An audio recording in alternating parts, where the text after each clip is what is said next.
ठराव केलेला होता की जोपर्यंत ओबीसी घटकाला देखील लोकप्रतिनिधी म्हणून कामाची संधी मिळत नाही, निवडणुकीच्या द्वारे त्या जागा खाली ठेवाव्या लागतात, हे बरोबर नाहीये।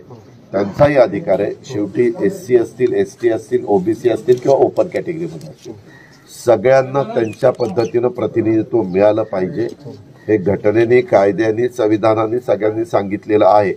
परंतु काही प्रश्न फक्त आपल्या महाराष्ट्रातच निर्माण झाले नाही, हा प्रश्न मध्य प्रदेशमध्ये निर्माण झालाय, अनेक राज्यांमध्ये हे प्रश्न निर्माण व्हायला लागलेले आहेत।